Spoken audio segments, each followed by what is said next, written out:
जय स्वामिनारायण विद्यार्थी मित्रों, आज આપણે એકમ નંબર 13 નીતિ કે દોહે તેનો અભ્યાસ કરીશું। વિદ્યાર્થી મિત્રો, આગળના તમામ એકમનું આપણે પુનરાવર્તન કરી ચૂક્યા છીએ। નીતિ કે દોહે રહીમ દ્વારા રચિત અમુક તમને આ એકમમાં દોહા આપવામાં આવેલ છે। આપણે અગાઉ પણ આ એકમને સરસ રીતે સમજી ગયા છીએ। ફરી એકવાર ધ્યાન કરી લઈએ, જેના લીધે પરીક્ષામાં તમને સરળતા રહે। રહીમનું પૂરું નામ શું હતું? તો કે अब्दुल रहीम खान खाना। कवि रहीम है वो बादशाह अकबर के नवरत्नों में से एक थे। उन्होंने नीति व्यवहार संबंधी अनेक दोहे लिखे हैं। यहाँ उनके 9 दोहे दिए गए हैं। इनमें परोपकार, सच्ची मित्रता, तुच्छ वस्तु का महत्व आदि के बारे में हमें बताया गया है। सौप्रथम આપણે પાના નંબર 60 પર આપેલ તમને રહીમનો પરિચય છે તે જોઈએ। તમારે સૌએ પાઠ્યપુસ્તક છે એ સાથે રાખવાનું છે અને તેમાં વ્યવસ્થિત ધ્યાન આપતા જવાનું છે। रहीम का पूरा नाम अब्दुल रहीम खान खाना था। उनके पिता का नाम बेरमबा था, जो अकबर के अभिभावक थे। रहीम अकबर के नवरत्नों में से एक थे। रहीम की कार्य क्षमता यानी कि कार्य करने की क्षमता और बुद्धिमत्ता से अकबर बहुत प्रभावित थे और इसीलिए उन्होंने रहीम को अपने दरबार का महामंत्री का सर्वोच्च प्रदान किया था। रहीम संस्कृत, अरबी, फारसी के विद्वान थे। दानी के रूप में बहु सुविख्यात थे। जीवन के व्यवहारिक अनुभवों को उन्होंने अपनी सतसई में व्यक्त किया है। यहाँ पर रहीम के 9 दोहे हैं, वो हमें दिए गए हैं।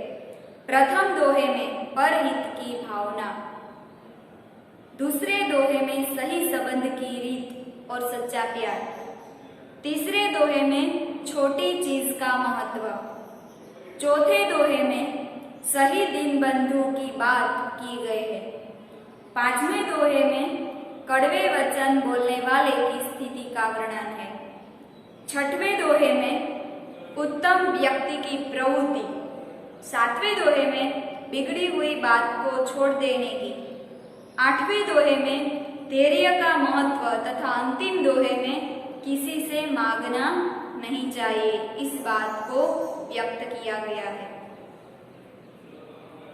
पहले हम सभी दोहों का पठन करते हैं।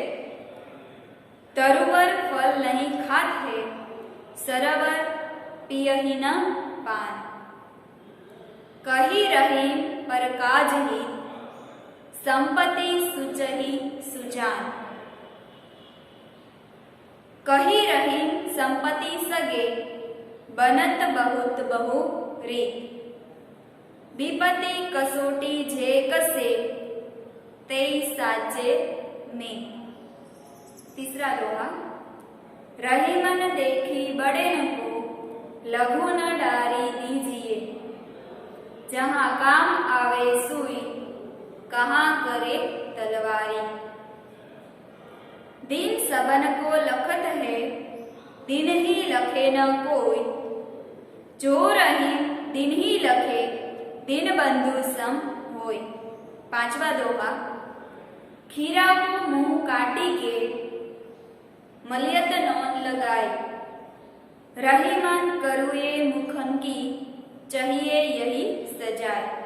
छठवा दोहा, जो रहीम उत्तम प्रकृति, का करी सकत कुसम, चंदन विष व्याप्त नहीं, लपट रहे भुजंग। सातवा दोहा, बिगड़ी बात बने नहीं, लाख करो किन कोई, रहीमन बिगर दूध को, पथे न माखन होय। आठवा दोहा, रहीमन विपदा मुँह भली, जो थोरे दिन होय, हित अनहित या जगत में जानी परत सब कोई। रही मन वे नर मर चुके जे कहू मागन जाही, उनसे पहले वे मुहे जिनमुख निकसत नाही। હવે આપણે તમામ દોહાને સમજીશું। આપણે જ્યારે વિદ્યાર્થી મિત્રો પઠન કર્યું ત્યારે તમને અમુક દોહાનો ભાવાર્થ છે એ ખબર પડી ગયો હશે કે આનો ભાવાર્થ છે, આ જે દોહો છે એ શું કહેવા માંગે છે, કેમ કે આપણે આનો અભ્યાસ પહેલા કરી ચૂક્યા છે। ચાલો એમાં વિસ્તૃત સમજીએ। તરુવર ફલ નહીં ખાત હે। તરુવર, તરુવર એટલે શું થાય? તરુ એટલે વૃક્ષ, ફલ નહીં ખાત હે એટલે વૃક્ષ છે એ પોતે પોતાના ફળો છે એ ક્યારે ખાતા નથી। સરોવર પિયહી ના પાન। સરોવર, સરોવર એટલે સરોવર, પિયહી એટલે પીતા નથી, પાન એટલે પાણી, અને સરોવર પોતે પોતાનું પાણી છે એ ક્યારે પીતા નથી। વૃક્ષો પોતે પોતાના ફળો ક્યારે નથી ખાતા અને સરોવર પોતે પોતાનું પાણી કોઈ દિવસ પીતા નથી। कही रहीम परकाज ही। रहीम कहते हैं कि परकाज ही, परकाज यानी परोपकार के हित के लिए संपत्ति सुचही सुजान। सुजान यानी सज्जन व्यक्ति, सुचही, सुचही यानी कि संग्रह, संपत्ति એટલે સંપત્તિ। એવી જ રીતે રહીમ કહે છે કે પરોપકાર માટે જે સજ્જન લોકો છે એ પોતાની સંપત્તિનો સંગ્રહ કરે છે। જેવી રીતે વૃક્ષો પોતે પોતાના ફળો ખાતા નથી, સરોવર પોતે પોતાનું પાણી પીતું નથી, એવી જ રીતે જે સજ્જન વ્યક્તિઓ છે એ પરોપકાર માટે બીજા લોકો માટે જ પોતાની સંપત્તિનો સંગ્રહ કરે છે। આવી રીતે पहले दोहे में रहीम जी कहते हैं कि पेड़ अपने फल नहीं खाते हैं, सरोवर अपना पानी नहीं पीते हैं। इसी प्रकार जो ज्ञानी पुरुष है यानी कि सज्जन व्यक्ति है वो परोपकार के लिए ही धन संपत्ति का संग्रह करते हैं। ત્યાર પછી આપણે બીજા દોહાને સમજીએ। કહી રહીમ સંપત્તિ સગે। सगे यानी रिश्तेदार। बनत बहु बहु રીત, बहुत बहु રીત એટલે घणी प्रकारे, रीत એટલે घणी प्रकारे।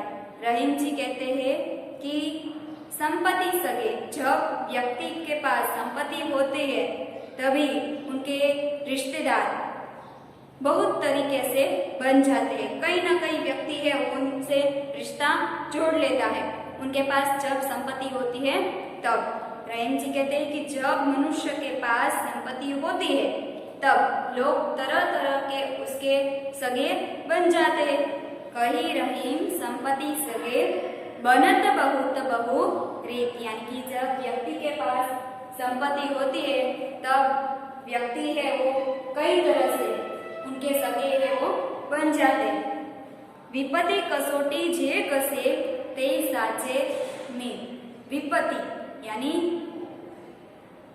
बुरा समय, कसोटी यानी सच्चे झूठ का पता चलना हमें, ते यानी कि वो ही, साचे यानी कि सच्चे, मित्र यानी मित्र। जब उनके ऊपर कोई विपत्ति आती है, कोई संकट आता है, तब उसका जो साथ देता है वही सच्चा मित्र कहलाता है। अब हम दूसरे दोहे का भावार्थ कर ले। रहीम जी कहते हैं कि जब मनुष्य के पास संपत्ति होती है तब लोग तरह तरह के उसके सगे बन जाते हैं, उससे रिश्ते जोड़ लेते हैं। लेकिन सच्चे मित्र तो वे हैं जो विपत्ति के समय भी साथ रहते हैं, उनका साथ है वो कभी नहीं छोड़ते हैं। तीसरा दोहा। रहीमन देखी बड़े न को, लघु न दीजिए डारी, जहाँ काम आवे सुई, कहाँ करे तरवारी।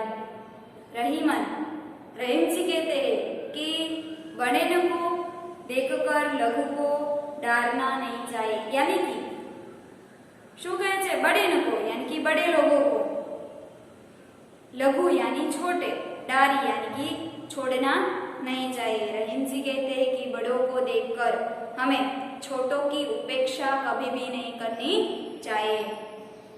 जहाँ काम आवे सुई कहाँ करे तलवार, जहाँ पर सुई काम आ सकती है वहां तलवार का कोई उपयोग नहीं है।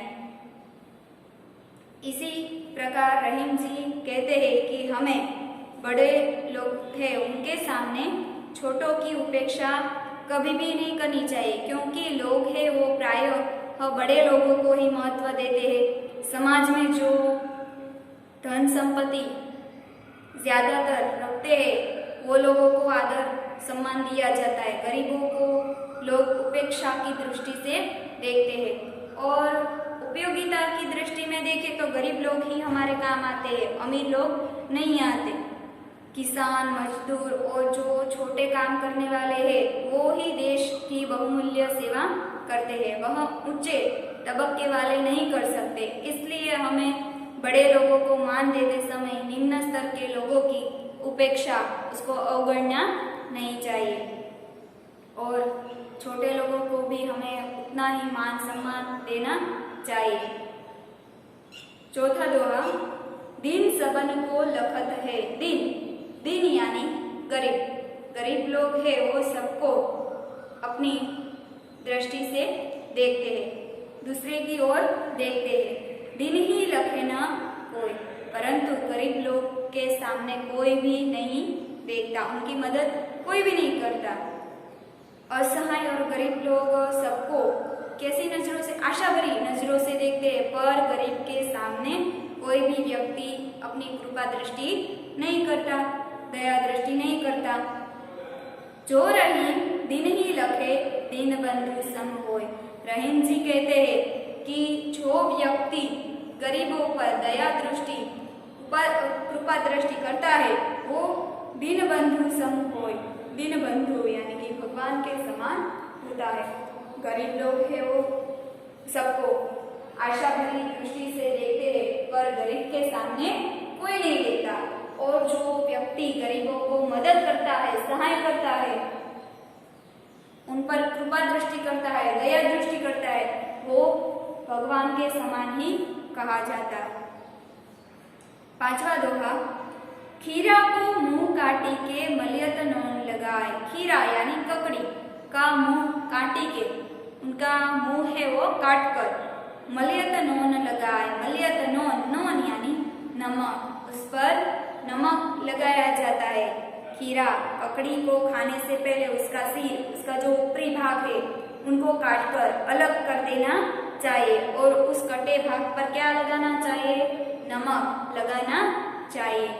रही मन करुए मुख की, करुए यानी कि कड़वे मुख वालों की चाहिए यही सजा। रहीम जी कहते हैं कि जो कड़वे लोग हैं उनको यही सजा मिलनी चाहिए, उनके अपराध का यही दंड होना चाहिए। खीरा को खाने से पहले हम उसका मुंह काटकर उन पर नमक लगाते हैं। रहीम जी कहते हैं कि ऐसे जो कड़वे मुंह वाले व्यक्ति है उनको भी ऐसी ही सजा मिलनी चाहिए, उनके अपराध का, उनकी जो कड़वी जीभ है उसका दंड है वो यही उनको मिलना चाहिए। छठवा दोहा, जो रहीम उत्तम प्रकृति का करी सकत कुसम। उत्तम यानी जो श्रेष्ठ प्रकृति वाला है व्यक्ति, प्रकृति यानी कि स्वभाव वाला व्यक्ति है। का करी सकत कुसम यानी कि वो कुसम बुरी संगति में रहे तो भी उनकी असर है वो उन पर नहीं कभी भी पड़ती। चंदन विष व्याप्त नहीं लपट रहे भुजंग। भुजंग यानी सांप, सांप है वो चंदन के पेड़ से लिपटे हुए रहते हैं, परंतु उनका जो विष है वो चंदन में व्याप्त नहीं होता, व्याप्त नहीं होता यानी कि चंदन के पेड़ में नहीं फैलता। उसी तरह जो सज्जन व्यक्ति है वो बुरी संगति में रहे तो भी उनकी असर है वो उन पर कभी भी नहीं पड़ती। अपने जो अच्छे गुण हैं वो कभी भी वो नहीं छोड़ता और बुरी संगति को कभी भी वो अपनाता नहीं। इसी तरह रहीम जी इस दोहे में कहते हैं कि जो उत्तम स्वभाव वाले व्यक्ति है वो बुरी संगति में रहे तो भी उनका असर उन पर नहीं पड़ता, क्योंकि चंदन के पेड़ से लिपटे हुए भुजंग का जो जहर है वो कभी चंदन में नहीं फैलता। उसी तरह उनके गुण है वो वैसे की वैसे ही रहते हैं, उन पर कोई भी बुरी संगति का असर है वो नहीं पड़ता। 7वां दोहा, बिगड़ी बात बने नहीं लाख करो किन कोई। बिगड़ी बात यानी बिगड़ी हुई बात, जो बात बिगड़ गई है वो कभी भी ठीक नहीं हो सकती। लाख करो किन कोई यानी कि चाहे कोई भी प्रयत्न लाखों करो तो भी जो बात है वो नहीं सुधर पाती। जो एक बार बिगड़ गई वो लाख प्रयत्न करने पर भी सुधर नहीं पाती। रही मन बिगर दूध को भथे न माखन होय। रहीम जी कहते हैं कि फटे हुए दूध से जमाए गए दही को कितना मथा जाए उसमें से मक्खन नहीं निकलता। उसी तरह जो बात बिगड़ी हुई है उनको लाख प्रयत्न करने पर भी हम सुधार नहीं सकते। હવે વિદ્યાર્થી મિત્રો દરેક દોહામાં તમને ઉદાહરણ દ્વારા સરસ એવી બધી જ વાતો છે સમજાવવામાં આવી છે, બરાબર। જો જેમ કે તરુવર અને સરોવર દ્વારા પ્રકાશ હિતને લઈ વાત કરવામાં આવી છે। એવી રીતે छोटो की उपेक्षा नहीं करनी चाहिए, एमा सुई और तलवार का उदाहरण दिया गया है। उत्तम प्रकृति के लिए चंदन और भुजंग का उदाहरण यहाँ पर दिया गया है। कड़वे मुख वाले के लिए खीरा का उदाहरण दिया गया है और बिगड़ी बात कभी भी नहीं बनती उनके लिए दूध, फटे हुए दूध का उदाहरण दिया गया है। इसी तरह हर एक दोहे में हमें उदाहरण द्वारा जो बात है रहीम जी कहना चाहते हैं वो हमें समझाए गए हैं। 8वां दोहा, रही मन विपदा हो भली जो थोड़े दिन होए। रहीम जी कहते हैं कि जो विपदा, जो संकट थोड़े ही समय के लिए आती है वो अच्छी है। थोड़े दिन होए, थोड़े यानी थोड़े दिन होए। हित अनहित या जगत में जानी परत सब कोई। और हित यानी भलाई, अनहित या जगत में जानी परत सब कोई। रहीम जी कहते हैं कि जो विपदा थोड़े समय के लिए आती है वो अच्छी है, क्योंकि इस समय में हमें हमारा हित क्या है, हमारा अनहित क्या है वो हम जान सकते हैं। कौन कौन से लोग हमारे संकट में हमारा साथ देते हैं, कौन कौन से लोग हमारे संकट में हमारा साथ नहीं देते, वो सब हम इस संकट के समय में ही जान सकते हैं। और हमें पता चलता है कि हमारे साथ सही व्यवहार किसका है, सही व्यवहार किसका नहीं है। इसीलिए रहीम जी कहते हैं कि आपत्ति थोड़े समय के लिए हो तो अच्छी है, क्योंकि उस थोड़े से समय में हम समझ जाते हैं कि कौन हमारा हितकारी है और कौन हमारा अहितकारी है। 9वां दोहा, रही मन वे नर मर चुके जे कहूँ मागन जाई।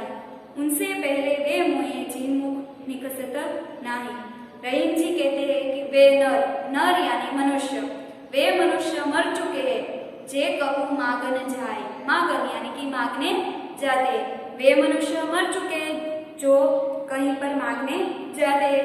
उनसे पहले वे मुहे, उनसे पहले वे मर चुके हैं जिन मुख निकसत नाही। निकस એટલે निकलता है, जिनके मुख से ना शब्द निकलता है वो मनुष्य उनसे पहले मर चुके हैं।